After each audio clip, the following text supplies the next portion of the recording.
This one's for the girls who make their own rules. Hello, sexies. Welcome to another episode of Brown Girl Unscripted. I'm so happy that you're here today, and welcome to your weekly pick-me-up. On today's episode, we have a very special guest. Her name is Payal. She's known for going viral on social media and building a community around making sure her sons aren't dusty so that your daughter doesn't have to deal with bullshit, okay? She's challenging all the patriarchal norms and also posting style content and so much more, but that's why you're here. You're going to dive in to see what she's up to and gain all the valuable insights. Whether you're looking to have kids in the next few years, you're thinking about how do I want to be a parent, or just thinking about do I want kids at all, this episode is for you. So make sure you grab a drink and relax and tune in. Let's get into it. Payal, welcome to Brown Girl Unscripted. Thank you. Love to be here. But how are you doing today? I'm good. I just, you know that I recently resigned. Well, not so recently, but this is my first year out of the classroom. And so I just love the freedom and kind of the ability to even be here and do things like this in the middle of the day, talk about things I'm passionate about. I love that. Yeah, she was a teacher before. Mm-hmm. So it's a really cool pipeline that you've had going from teacher to creator. Tell us about, and tell me more about too, what made you want to start posting content about the things that you do? Because we don't see that much around here, and I think it's dope, but why? Yeah, absolutely. So are you talking about like the Dusty Sun series? Yeah, Dusty absolutely. Sun series. So I have been online posting content probably for the last about 5 years. And really it started, as you mentioned, the style. So I jumped in doing like style content and fashion and beauty. And I just thought to myself that like, if everyone in my family always comes to me for advice on all of this stuff, like why not start posting it online? Another thing about that too is that a lot of the strategies that helped me being an educator really aligned and like moved right into content creation as well, whether it's the planning or just like being on camera, being in front of an audience and breaking things down for an audience. So I felt that content creation really came naturally. So for years I was just dipping into like different trends. I just, loved like playing with audios and voiceovers and just having fun online. And I truly stumbled on the Dusty Sun content. Of course, like when I had my boys, I started to do more lifestyle and motherhood content. Of course. But the Dusty Sun series was kind of born out of a trend that I saw happening online. And if you know, like the iconic music and then the stare. And so I saw that, but it was with a very different narrative. And it was moms who were teaching their sons to cook so that your dusty daughter's Stouffer's lasagna won't impress him. Not the dusty daughters. No, and I was like, oh, hell no. So I kind of thought to myself that all this does is perpetuate the cycle of toxic narratives towards women, right? Like, why would a mother assume that her hypothetical daughter-in-law is going to be dusty? And that just, again, puts that pressure on women to be the head, like the domesticator in the household, to be the one who's always cooking and taking care of a man. So my sister, who also has a son, the same age as Carter, my older son, I sent her this reel, and I was like, this trend is going around and it makes me so mad. And I want to shift the narrative. Like, I want to flip this, but I don't know how to do it. And she was like, why don't you do a video where you're teaching your son to clean up after himself so that your daughter doesn't have to spend her life catering to his needs. Period. Your sister is such a she is a genius, and so truly, she was the one that like helped with that wording, and so I posted it.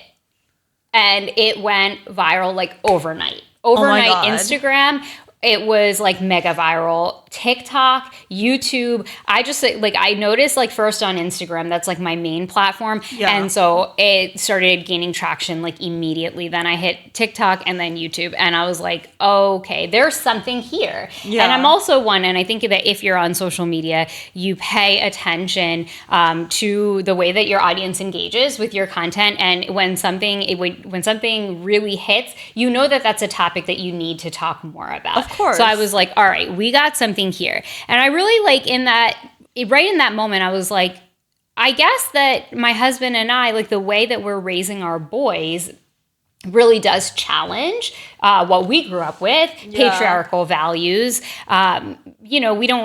We don't have gender roles in our home. My husband does a lot of the cooking, all of the cooking. He like we share the mental load. We're very much a team. And that's not something that I had talked a lot about on my page at that point.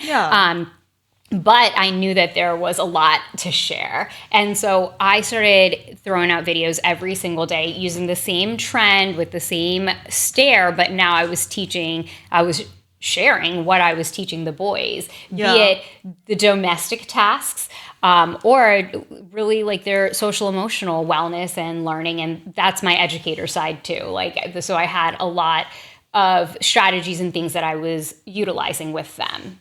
No, that's amazing. And I mean, first of all, talk about transferable skills from being a teacher to this. Because I feel like when you are a creator, you have to put the audience first, aka putting your students first. So if you're teaching someone something, making the message very approachable. And I also love how you really just like dove into that trend completely. And I mean, that's what you're kind of known for in a lot of ways now. When I first saw that, I was like, that's so cool, because I'd never seen someone post about that. And growing up, I also was just like, it pissed me off when I'd see like, the toxic mother-in-law trope. I'm South Asian, so I've seen it in my culture, but I'm sure it's there in other cultures as well, where like the daughter-in-law is like this like, oh my god, like we need to hate her, and like there's like a constant tension. Knowing her, without even getting to know her, you already have placed these expectations on her. And I grew up watching that and then fearing that it would be my position in life. And I just knew that this is something that we need to tackle head on,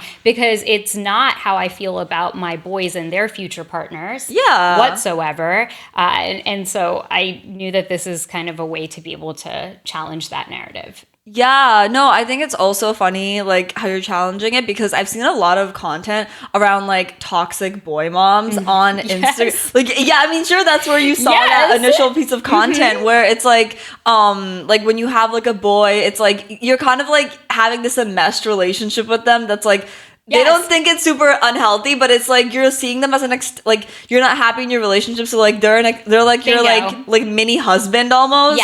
And then when they get to an age where they're like dating or they have friends and like they're just not your primary like emotional support giver because people grow up, then it's like a red flag, and then you're like, I hate the daughter-in-law, she's taking away my son. You then, if you are that mother, you feel jealousy with the partner of your son.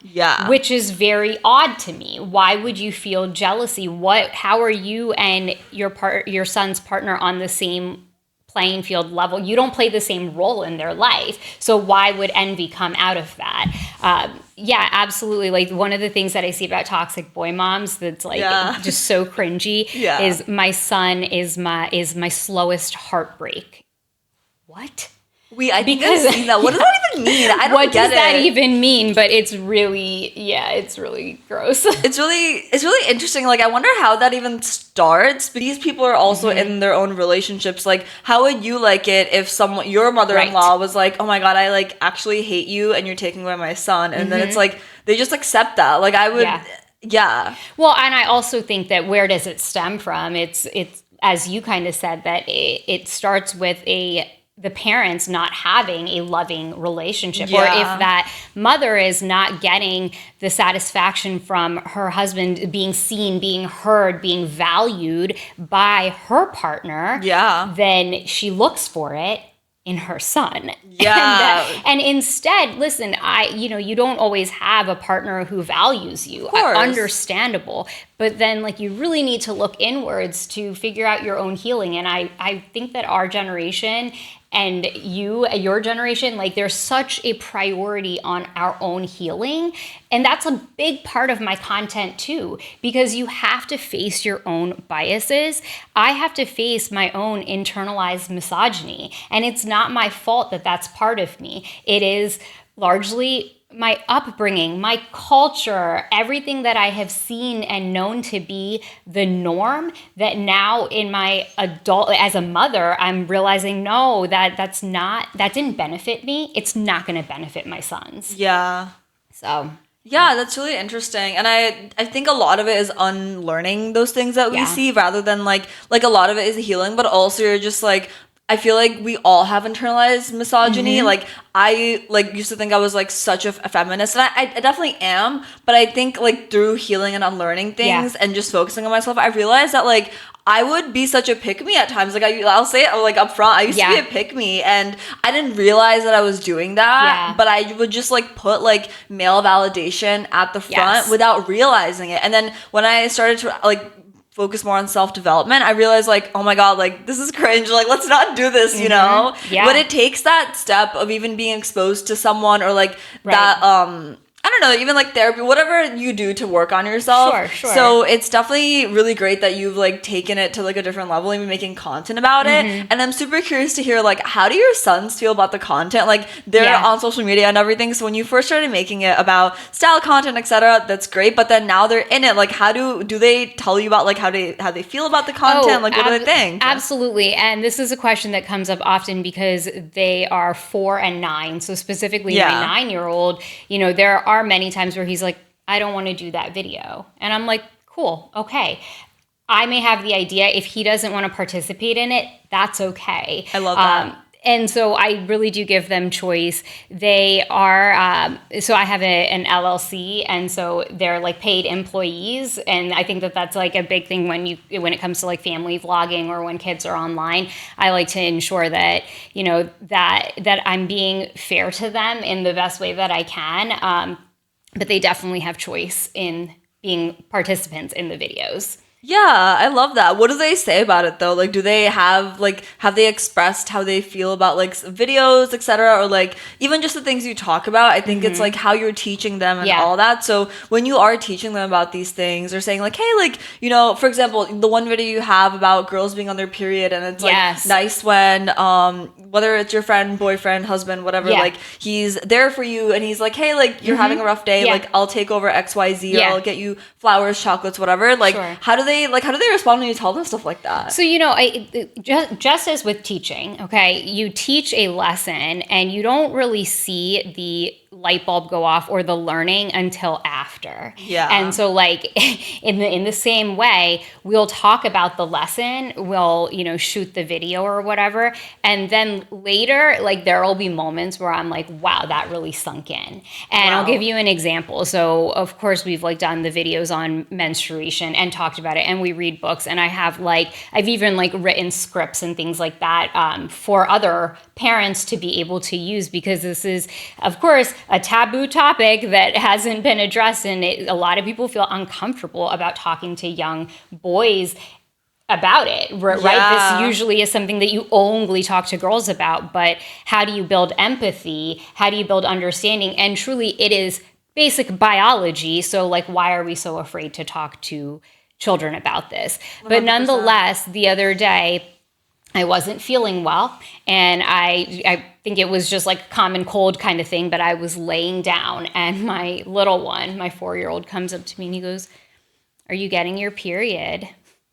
Wait, I love that. And I was like, no, I just don't feel well. But the fact that he kind of just connected my period with laying down, not feeling well. And he also shows a great deal of empathy just in general. Yeah. But he's a very caring, you know, he's a caretaker. I can already see that in him, the way that he is with everybody in the family. But he came to me, he's like, "Oh, are you getting your period?" And I was like, "No, buddy, I'm not." But that's where the videos kind of show like, or that's when I see, I think, evidence of the learning. And it happens in a lot of different ways in our house, you know, like I'll catch my son just kind of picking things up off of the counter because it's like, oh, I just noticed this was all out, and so I wanted to clear it away. He sees his dad do that. He sees me do that.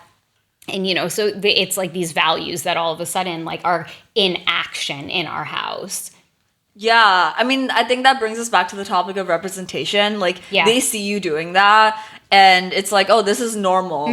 Whereas it's not normal for you to be doing all the Yeah. work and just your husband not doing anything, which obviously isn't the case. Sure. So I love that. And I think that, especially like a 4 and 9, the fact that they're already kind of picking it up is so impressive. Yeah, because I think it's going to be very much part of them. Yeah. And they will only know this to be normal.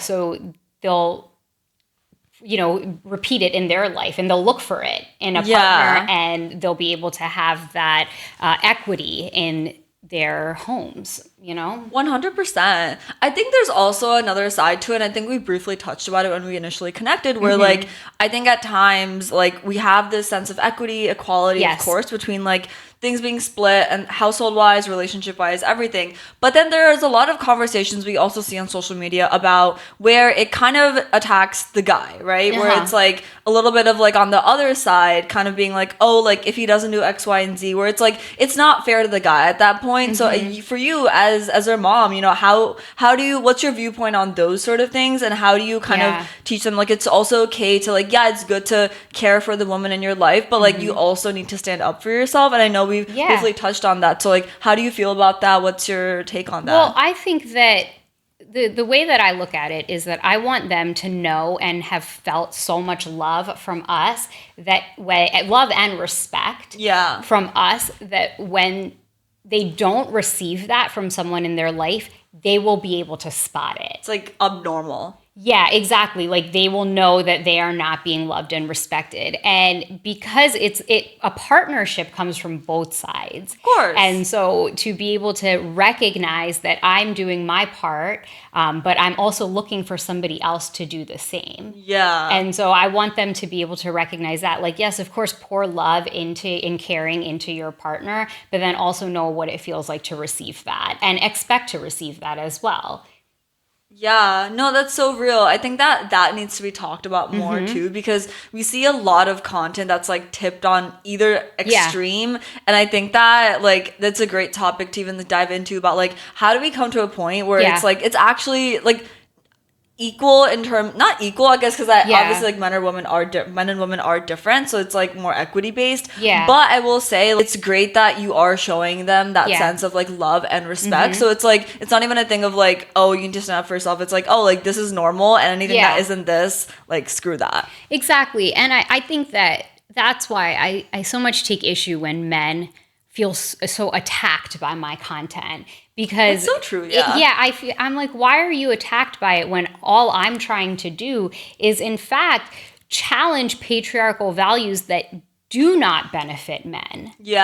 They can benefit men. Of course, we know that, because patriarchal values help to keep men very comfortable in the way that things happen in their lives, because they are the ones, yes, they do benefit from them, but they also harm them. And I like to bring attention and light to that, because I think that the rules for boys just box them in. You can only be this way. You can't do this. Don't do this. Be a provider. Be a protector. I talked to somebody just yesterday on my DMs, and she was saying that like already she's seeing that outside of her home, like the other influences in her son's life, be it media or school or friends, are bringing in those patriarchal values. And she's like, I feel defeated. I don't know what to do. And she said that, I want him to know that he should always protect his sister. I thought that was interesting, because I was like, well, you're kind of approaching it by saying, I want you to do this. I need you to be this. You should still be a protector. You might even, without knowing, be communicating to him that he needs to be a provider. And these are the things we're actually trying to shed off the definition of masculinity. And so we kind of need to get a little bit more clear about how we want to communicate this, because we can't be boxing boys or girls into the set of rules, right? They don't benefit either. And then going from like what you said about the DM and then to what we talked about, like the content on either side, what would you say is something that kind of helps you show your boys, again, like outside of like the love and respect, just being like, hey, you can be whatever you want to be? Like, how do you encourage them that they can talk about those things with like friends that are women and like boys and girls? Yeah, I think it's a lot of modeling and using tools like conversation cards. We use them at the dinner table. These are things that I use as a teacher. And this was to come off of like whatever content we were working on. It was to be able to allow kids to express themselves. Yeah. And so I think that communication is your key to being able to talk about the hard stuff. Communication from both sides. So we have these cards that talk about like what makes for a good friend. What do you look for in a friend? And so when I talk about that, when I give my answers, when my husband gives his answers, and then the boys hear that from both sides, it's a lot of modeling. Yeah. So I love being that. an open book, and sometimes like I'll ask the question at the table, and my husband's like, "Oh, okay," like he'll be like, "All right," and I'm like, "Okay, well, I'll share my answer," because like maybe it's just the educator in me, but I like know I can like voice my stories, and so I'm like, I'll share my answer. I'll give everybody a moment to think about theirs. So funny. And then he will, and I always tell him like, think about when you were like 9 or 10 years old, my son's age, my older son's age. Think about a story that, you could share about that time and how you felt and what was going on in your heart and in your mind. Share that so that he can relate to it. And you'll see that it really does begin to open up. Aw, that's so cute and wholesome. And it works. It worked in my classroom for 16 years. It worked.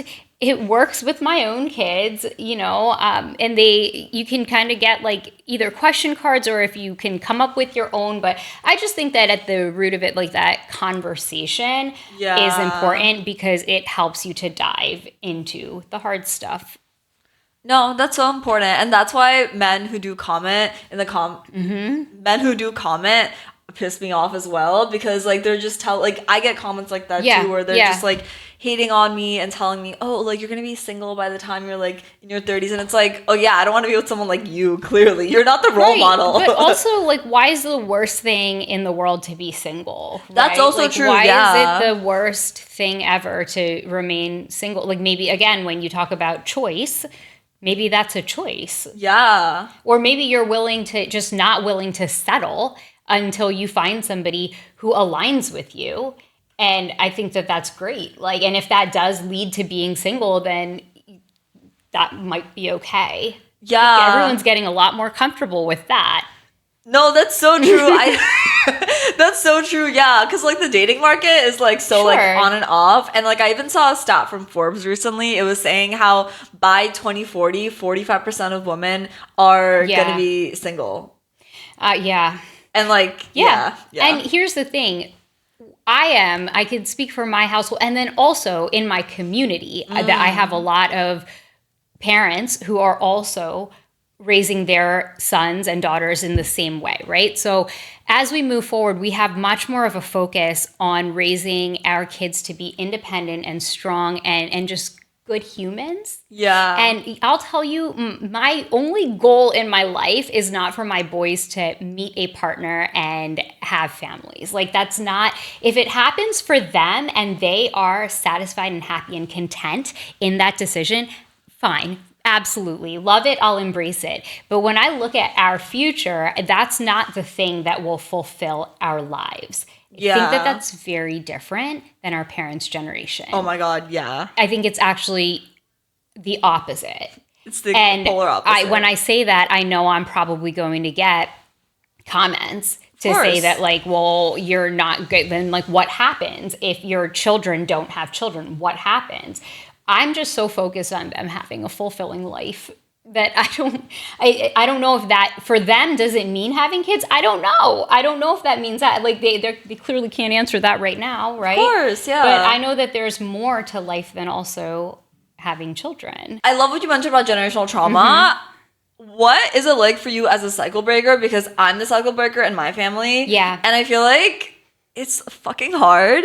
it's so hard being that person where you're the one that's stopping the cycles from continuing, because you have to like we talked about unlearning at the start of this episode, but like unlearning isn't just this like cute mental health word. Like it's actually really hard. It is. In my experience, it's been so, because you're like all the representation you see that you grew up with, like maybe people around you in your age group or like previous generations, like for example like millennials, I feel like you guys are doing such a great job of like also unlearning and all of that, but then like you go like a generation before that and it's like, whoa, you know what I mean? Yes, we're like the transition generation. I think that there are a lot of cycle breakers, but they're challenged with even by their peers and their partners. And so I see a lot of that like come through in my DMs with people in my community who will tell me, you know, I want to do this, this, and this with my kids, but my husband's not on board. How do I start that conversation? And then they'll tell me, I just keep sending him all your videos. And I'm like, hey, so that's like, and then the partner will be like, well, why are you sending me these? And it starts a conversation, and like some of the videos are humorous. And so if you go through the comments, then you'll kind of start to see why there's opposition and why we need to like talk about it further. So that is very existent in millennial generation for sure. Yeah, I would say coming from like Gen Z, I feel like for us it's like we see the representation of like people are just like not following that like traditional like landscape anymore in the same way. But I feel like this recent election made me reconsider that, because I really thought like Gen Z was so liberal, never go against human rights or not supporting women, etc. But then when I noticed like the statistics of the election, even in a place like New York, New Jersey, it's weird because I feel it makes me feel like I live in a bubble. You know, I don't know what your opinion on I feel I live in a bubble as well. So I wish that there was more that I could say to try to understand where that's coming from. And I'm really sort of at a loss. Like even the last couple of years of teaching, I noticed a shift with young boys. I taught 8th grade. Yeah. So you're talking like 13, 14-year-old boys. And there was a real energy around like a rise in racism and misogyny and toxic language towards women. So weird. And it was really hard to watch and correct. But there's a lot of also, you probably know, like the red pill content that is really pushed out to the demographic of young men and adolescent men. Like the Tech Bro podcast, right? Yeah, no, and it's so scary because I feel like it makes me kind of feel like the progress hasn't been made, even though in like our bubbles, the progress is there. And I mean, all my friends are super liberal, and like, so I'm like, oh yeah, like everyone is liberal unless you go to like Utah or something, you know what I mean? Right. But then I'm sure you feel the same way where you get onto your comments and you're like, wait, this isn't who I'm physically surrounded by, but this exists. And the fact that it exists is very overwhelming and it's very scary. And so there's a lot of people who in my circles who like watch my content and they're like, is it really that serious? Like, you take these topics on, like, aren't a lot of men rising to the occasion and, equal partners in their homes? And I'm like, yeah, but there's also a lot of opposition and there's outside of your bubble that isn't always happening. So I think it's something that if we have that equity in and we're noticing the evidence of it, like, let's do everything we can to hold on to it. Is what I would say, and like continue. And what's the harm in teaching our boys these lessons? Like, what's the harm? Yeah, and I feel like I love the focus on education that you've made as well, because I feel like the best way to show someone that like this is wrong is not by like preaching like, oh, like you should do X, Y, and Z, but more so just like, hey, like this impacts everyone, you know, going back to the patriarchy impacting men too, like in like I feel like throughout my life, like any of my guy friends or even previous partners, they've always been like, oh, like you're like with their friends that are women or like their girlfriend, that's the only place they feel like they can talk openly about what they're going through, their feelings. And then when I look at their friendships with other men, it's like, I don't know, it's just like weird where it's like they hang out together and they're close and they'll go drinking and like they'll do all the things, but then they feel like they don't like share like conversations like that, like just within like meeting you a couple times, like I feel like we've talked about so much off this podcast. And absolutely. You know what I mean? We just connected, and that's something that I feel like people would be like, oh, like how? You know, Yeah. I think that anytime that you have a man who is like more so expressive or emotional, he is usually made fun of for that. And he's usually told you're over emotional, you're dramatic, and he's kind of not accepted in certain friend groups.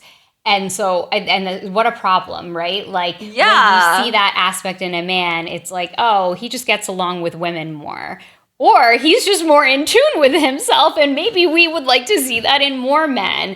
I think that a lot of women would probably agree with the fact that you feel closest with your partner. If your partner is a male, you feel closest with him when you're able to be vulnerable together. Yeah. And so that translates to a lot of women then, of course, like you just mentioned, our instant connection, or the fact that we can be vulnerable and talk to each other in just a few times of meeting. Yeah.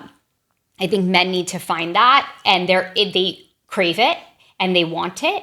But there is a certain age where they are told that you can't be this way. If you're this way, then you're being feminine. And being feminine is the worst thing that you can be, that right? pisses me off so much, Which again, then like I could go on about this, but if you are told everything that you do that is the least bit feminine leaning is a problem and you need to ditch it, and that's not who you want to be, then how can we ever be surprised that like men may want to be with women, but don't really like women? Yeah. And I saw content about this a while ago, and it just kind of like was a light bulb in my mind. Yeah. Where I was like, oh, because you do probably notice there's a lot of men who are with women, and it's like, do you even like her? Like, do you even like her, or do you like what she does for you? Exactly. And so for women who are maybe in the dating pool and looking to like look for the person who likes you, not what you do for them, and maybe don't do as much for them. Like, no, why would you like be with a man whose like apartment you're going over and cleaning, or like if you go over, child. Yeah, like even my husband was saying the other day, he's like, I don't even know how we got into it, but he was like, we were watching Love Is Blind. That's my God, how. I love that. Yeah. And he was like, red flag would be like this. One of the guys on the show takes the girl over to his apartment, and fridge is empty, no decor out. He has like broken furniture, and my husband was like, she needs to run. Like, he doesn't know what he's eating. I already love your husband. I know. And I was like, and him and I are like on the couch, like eating our popcorn, watching Love Is Blind. He's like, she needs to run. And I'm like, yeah, babe. Like, no, it's so real. Like, I had like, pay attention to the red flags. Like, he wants what he probably wants, that guy on the show, is for this woman to come in and fix it all. Yeah, like, we're not fixers. You're not fixers. Why can't he have his fridge stocked? Like, that's weird. Yeah, or just be a normal human with, like, decent interior design taste. Like, I don't know. I feel like this whole concept of, like, the guy is supposed to be this, like, skeleton, essentially. Mm-hmm. And then, like, the woman is one of the personality, and she's doing things, and she, like, loves him and, like, fixes him. I feel like we see that a lot even presented in media. Like, one of my favorite shows growing up, like, Vampire Diaries. Like, every single, like, romantic drama, even rom-com, up until very recently with, like, Exo Kitty or, like, those sort of shows where it's like they show the girl being this like badass girl who's pursuing her career. She doesn't really she cares about the guy, but it's coming from a place of like they actually like each other. Like one of the have you seen Exo Kitty? I have. You have? Okay, yeah. Well, like, you know how she starts her relationship, but she thinks about, like, if this actually aligns with her goals, if she's willing to do X, Y, and Z. And I really liked that because I never saw that growing up in any capacity. No. Yeah, and then so I was like, oh my God, it's so nice to see that because otherwise in the show like Vampire Diaries, which I love, you see, like, evidence of her liking the bad boy, and she's like, but I believe in you, I'm chasing your redemption. And it's like, that's cute, but like, that, I feel like shaped a lot of my relationship worldview, and that's not good. I had to unlearn that. Yeah. I mean, I think that's why I don't blame myself for my internalized misogyny. Yeah. Because it wasn't of my doing, you know? It was not only what I saw growing up in our culture. I'm also South Asian. And so growing up in our culture, in our homes, but then also like what we saw in media and Bollywood and like all of the like. So it's not of my own doing. I've had to do a lot of my own unlearning too. And I think that my internalized misogyny came up in my marriage. The one thing that I've been thinking a lot about is that when I got married to my husband and we were we moved to Texas, he was already there. I moved to be with him. Yeah. And right away, like, you know, we didn't live together prior to this. And so as we joined, like, took on the roles of the household, right? And he naturally like moved right into like the kitchen. He loves cooking. And so he would do the cooking and then we'd like go grocery shopping together and we'd clean up together. And it's not just like one person does everything, right? So it's very like collaborative. But you're like best friends. Yeah, like we're just doing it and eating and enjoying and then cleaning and like, okay. So like it's all working and it's all great. But when it comes to actually cooking the meal, like he's doing it because he has like the skills and the interest and the love for it. And he's like not a recipe guy. So I'm always like, how much of this? And he's like, no, I got it. Okay. So that's how it's rolling. But whenever this comes up in conversation with my mom or with my mother-in-law or with like really anybody, like I am immediately embarrassed.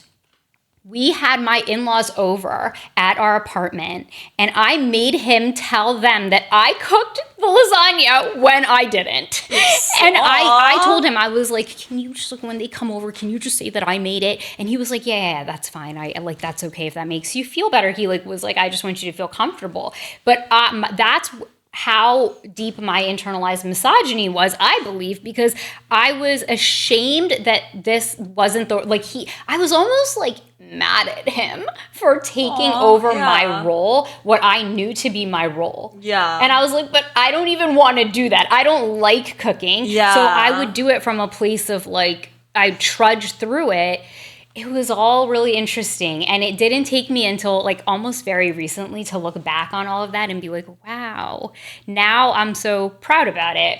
Yeah. This is it. This is what he does in our house. This is what I do. And it works for us. And even if like mostly it's women who make sideways comments about it too. Wow. Like women, even my generation will be like, oh, well, like, yeah, I'll go to a potluck and have a dish and someone will be like, what did your husband make? A buffalo chicken dip and it's really good. I don't know, like what? But why do I get that comment? That's not fair to you, yeah. It's not, but it's not, like, this is where we also hold that you kind of, like, are set in the ways of who should take on which roles, right? That's true, yeah. Which is weird. That is weird, yeah. Mm-hmm. No, that's really, well, first of all, I'm proud of you for, like, realizing that like, hey, like I don't need to feel like that, like whatever's happening, like let's just let that happen. But I feel like it's really interesting how like you said like you still get comments like that. I didn't, like, honestly I wasn't aware of that people like still do that. I see that in my parents' generation, but like I feel like there's no comments in that generation. It's just judgmental, period. Like, I know you mentioned, like, also, like, seeing things in our culture, and, like, I'd love to talk about that, where I feel like it's kind of just, like, for women, even, especially in Bollywood, like, I have a love-hate relationship with Bollywood personally, where it's, like, of course, like, I don't want to hate on our culture, because, you know, we want to have the representation, right? Right. But what is the meaning of representation? You know what I mean? Because, like, if I'm just gonna be like, oh my god, I love Bollywood, I love all that, then, like, what am I actually supporting and standing for? Because in so many Bollywood movies, especially, like, the classics that we grew up with, you know, like, the woman essentially has, like, no rights. Like, she's basically just, like, being, like, handed over by her dad and, like, brother. Like, they're, like, these, like, toxic, like, they're owned. Yeah. And, like, her feelings, like, she's, like, this whimsical, like, oh, I don't care, I'm gonna make bad decisions, and and it's just, like, I don't know, looking back, it, like, gives me the ick now. Yeah, it does. Like, the other day, I was with some family, and we were looking at old photos. Yeah. And there was one of my parents' wedding, okay? And it's, like, you know, the mandap where they're having the ceremony, and my dad is leaned over with it. Like, you can tell he's, like, cracking a joke or laughing. Yeah. And he's, like, talking to my mom's two sisters. And he's, like, leaned over. And you just see this, like, laugh on his face. and my mom is sitting next to him like this. And it just, what it is that on their wedding day, he was allowed to be himself and joking and outspoken and like have a good time, and it wasn't appropriate for her to show any emotion. And that pisses me off. And no, that's not like a reflection of their entire life of after course. that, Yeah, right? But yeah. like at the same time, I'm like, wow, okay, like, you know, that's it kind of just hit me that moment. Yeah, I definitely resonate with that when I see older pictures of like my parents or even grandparents at Yes. times, where like the woman is just like, she's just kind of like sitting there like a statue. Yes, like emotionless and can't even grieve, perhaps. Like we know that the woman would be then kind of owned, right? If she's owned by her brother and her father, she's just a piece of property being pushed over to another person's family. Yeah. And now will only live to serve them, which is really wild, right? Yeah. So like we've like taken all of the worth out of this human being.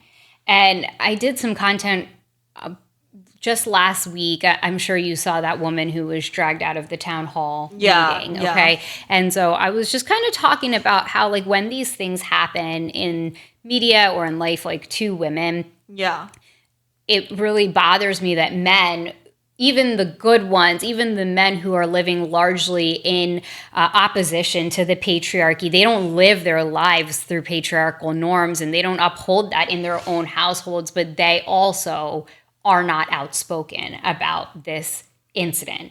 Yeah. They are also not outraged about this incident. And that bothers me. Yeah. And it's like, you know, when we need men to be our allies as well. And we also can be allies to men. I think I'm an ally to men because of the way that I'm trying to raise my boys to feel safe and to not box them in with these rules, right? Yeah, like to period. give them freedom to feel and to be and to express themselves and to live their lives authentically. I'm giving them that, and I think that that's actually my way of I don't know, just like allowing them to be, right? 100%. I think it goes back to the thing of like, you hear like upstanders versus bystanders. And I think like, unfortunately, with even despite the growth that we've seen in our society, I feel like until men, like a lot more men stand up and like be more allies to women, unfortunately, like the girl or the woman who stand up is just going to get taken less seriously. Yeah. Because there's just like because a lot of people in power across, regardless of what side of politics, just across the board, I just feel like they're just like have very traditional views, right? And the woman just gets seized as this like emotional stereotype. You know what I mean? Emotional victim. Like I have been getting this comment on my page relentlessly. Victim card. What? Well, how are you a victim? You're literally spreading so much positivity. Like, it's truly awful. And, you know, I am like, okay, whatever. Like, there is a male loneliness epidemic. There is. Perhaps we stop calling women victims and look inwards.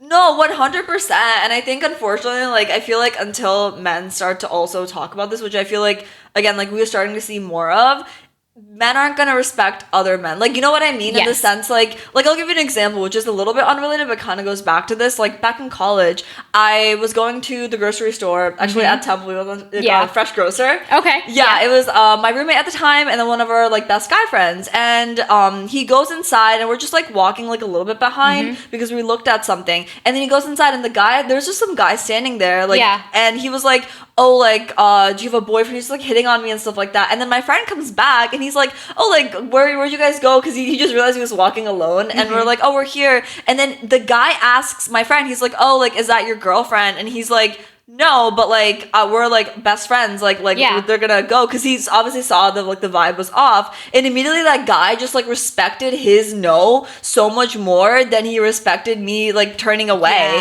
And it's like, obviously this is like a total dusty, you know, but like total dusty. Yeah, a total dusty. Like I'm just like I got the ick, and I was like, oh, like, but it shows you like that's the byproduct of just like the filth in society. Like, you know what I mean? No, like this truly. is someone who like probably does not have that much education, right? And I mean, a lot of our country is not that educated. I mean, if you look at the average SAT score, like no, of course, So yeah, and it's kind of screwed up, but I think that we are making advancements towards that, like we said. So I think again, I just feel really strongly about men need to support that. Otherwise, we're not going to get anywhere. Yeah, I think that men need to find community with each other. Yes, and they need to support each other. I don't know how much men are willing to recognize that and to actually create and build community around them, because that takes a lot of initiative, and it also takes like-minded individuals around you who are willing to like put in the work and I don't know, like put the alcohol aside, right? Like bond without the substance, because it's like a huge part of culture too, is that you bond around alcohol and substance, and then those connections are not really deep, correct? So they're not like the party friends, and I actually see that across like a lot of all generations, where it's like I feel like women like are more, like you said, like you mentioned with like giving up alcohol, like I also like I drink occasionally, but I'm not someone that like every single Friday let's hit the bar. Like that's just a lot for me personally. Like I had my time in college doing that, but then I was like, I don't want to be like hungover the next day and just feeling like I'm wasting my time. That's what I felt like. But I noticed that like that's the norm, that like for guys, like if you're someone that doesn't drink, or you're just not someone that wants to do drugs and drink, like all that's your main hobby, you're ostracized. You're ostracized from groups of men, and that or you don't like beer, then like oh, like, you know, I'm not ostracized from groups of women after I've stopped drinking. Exactly. They like not, because most women that I hang out around, even if there's alcohol around, it's not being like heavily consumed, or like there's always some people in the group that you can connect with or whatever. But I do notice that with men. And again, like I don't know how to impact men who already do not have these communities around them. They've sort of got to find it for themselves. And a really big thing that happens in partnerships is like women do all of like the management of schedules and social calendars, and even find themselves trying to put like in, I guess like between married people, especially like millennials, I hear a lot of like women being like, well, we should get our husbands together. That's not my job to make a date for my husband. He make a play date for my husband. Like, yeah, our husbands would get along. Like they should hang out. We should tell them to go out. What do you mean we should tell them to go out? They can plan and they can go out. I'm not taking on that responsibility, but what I can do, and again, this relates to my content, is that I want calendar. Yeah. Oh, I do love that. Yeah. But like what I do like to try to do is to support my sons in understanding what good, deep friendship looks and feels like. Period. I don't know what else to do. I will say that my husband does have friends around him. Like and he is one of those guys who's more emotional and, I don't know, vulnerable. And so like he has surrounded himself with men who can like connect with him. So I think that that's healthy. But for my boys, it's a lot about like, who's a good friend? Why are they a good friend? Good friends don't make fun of you. They don't make you feel bad about yourself. I try to help them to like, oh, okay, so you went to so-and-so's birthday party, right? Like, that was really fun. Did you ask him, like, what he got for his birthday or what his favorite part of his day was when you guys were all together? Like, honestly, like, helping him to ask follow-up questions. No, like, that's important. This is very important. So I'm like, okay. Because, like, if you don't do that, like, did you dig any deeper? You know, like, how did he feel about his birthday? I don't know. Like, it's at the level of, like, 9-year-olds, right? But no, of course. It's practice in just talking a little bit further, right? Like, deepening conversation, deepening communication with the people around you. No, that's so real because otherwise, have you seen those videos where it's like gossiping with a guy be like, and essentially it's about, obviously I'm not for gossiping, but just talking about a situation, etc. Where say your guy friend or your boyfriend, whatever, is like, oh, like so and so broke up or whatever, Like, and why? then, why? And he's like, oh, I didn't ask, I mean, I just ask. walked away, and then it just is crazy because I'm just like, that's your friend. Like, you don't have to spill the tea, but like, it's like, you just how do you not walked. know? And then also, this has happened so much where it's like somebody goes through a breakup and it's like, oh, how did you help him through it? We just got drunk.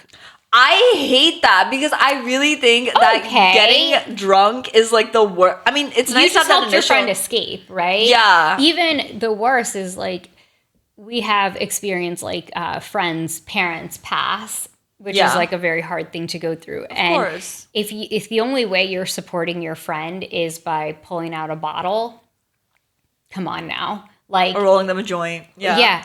You're just helping them to escape. And if that's the only thing they want to do, I mean, I don't know, that's challenging, but like find another way to support someone through grief. Whether that's a breakup, whether that's a loss, whether that's not being able to find a job. But like these are the reasons why a lot of men end up feeling very lonely and isolated. And this leads to mental health issues, right? And like, so when I see this, right, and I observe all of this happening, all I think about is how do I not protect my sons from it, right? Because you can't protect them from the world that they're going to grow up in, but how do I give them the tools to be able to manage it, right? Like, how do I help them to assess the world around them and then adapt and understand like they're like how that they can take care of themselves? Yeah. As they move through the hard parts of life, because they are going to face the hard. No, 100%. And I definitely agree with that. Like, I think that if you do come from like a baseline of feeling loved and supported, then even if you do like dabble in drinking or you try any substances down the line, it's going to be a place from curiosity and experimentation, and like more like it'll be a delicacy as opposed to the thing that you turn to when something bad happens. Which is like so important. Yeah, you won't become reliant on it to help you navigate life or to, when you face hard things, to just kind of float on into so that you don't have to deal with what's going on in your life. Oh my God, Yeah, so I mean, that's really like, that's the basis of the content. Like that is it right there. That's the goal, the purpose. No, yeah, and it's like, it's funny because like hearing it, it's like, it sounds like such a normal thing based on like the way that you and I are thinking, but it's crazy that it isn't. It's crazy that it isn't. Thank you for saying that. I mean, I'll be honest with you, when I posted those like first videos and it was like the real viral moment. Yeah. It was a little shocking to me. I was like, wait, why is this so hard for people to understand? Like, why is this being met with so much opposition and hate? And why are men on the internet telling me that I'm so wrong and that I'm ruining their lives? Like, I'm told that crazy. Like your sons will hate you, that you're ruining their lives because I'm teaching them to, like, we did some content the other day and we were doing art, actually. Like, I love doing like arts and crafts and in the house, and the boys love it, right? So like we always have something going on, and my son and I were painting, and then I did like a video, and it was like teaching my son to use art as therapy, because it's very therapeutic. And if you like, when you're stressed or you're angry or whatever, like if you can channel that to creating something that maybe you feel proud of, that is so powerful. Like, not everybody wants to write or journal, right? But there are other ways of being able to take that energy and then channel it in a really positive direction. Whether you use nature, and I know like the people like scoff at this, but it works. If you use exercise, like, these things work. Like, we know that it works to heal ourselves. 100%. So teaching our kids these things young is really effective. No, that's so crazy. He's going to hate you because you taught him coping strategies. Oh my God, he really is going to hate me. Or, there's such a huge misconception about feminism, and it's like, you just hate men. No. Yeah. And I think that I'm like so challenged by this idea. I think it's like the easy way to make peace with the content that I'm doing. Like, if you don't like it, then the easiest thing for you to say to me is, you just hate men. And I talk about my gender disappointment on my page. And so that's like more fuel for people to say like, well, you've always hated men. Not true. Lives with 3 guys. I hate men. Like, what? I hate them. I absolutely despise them. Absolutely, like, couldn't be farther from the truth. I know, yeah. And I think that my gender disappointment, again, really connects with my internalized misogyny and also my bias of what I thought a boy was and what a boy could only be, right? And it's a shared experience. Like, it's a very shared experience, and it's a very shared. It not only is it shared, but it is also taboo. Like, women do not feel that they are validated in feeling that. And so I think that some of my content has helped women to say it's okay to acknowledge that this is how you felt. For me personally, that gender disappointment came from my own internal bias of what I thought that it was going to be to raise boys, and I guess a trope really of like what a boy is. Yeah. Not true at all. I feared that I wasn't going to be able to have valuable relationships with my sons because they're boys. And I could not have been more wrong. Yeah. And this was my own naivety. You know, I have beautiful relationships with my boys that are only growing, and it's the most amazing thing in my life. And I actually no longer have that disappointment, but for a very long time, I thought if I have a third, I'd really love a girl. I don't feel that anymore. I feel so fulfilled by the relationships that I have, not only with my husband, but with my sons too. And so, could you treat them like people? And I think that's why it is. Like, even in the way you're describing your husband, it's like it gives like girl dad energy, but then why is that not just dad energy? You know what I mean? But that should just be dad energy. Exactly, yeah. So, no, I love the strides you're making, and we are coming to the end of the episode. But something I love to ask each guest is, what is something that you wish you could tell your younger self if you go back? So the one thing that I would tell my younger self is that it is never too late to start over.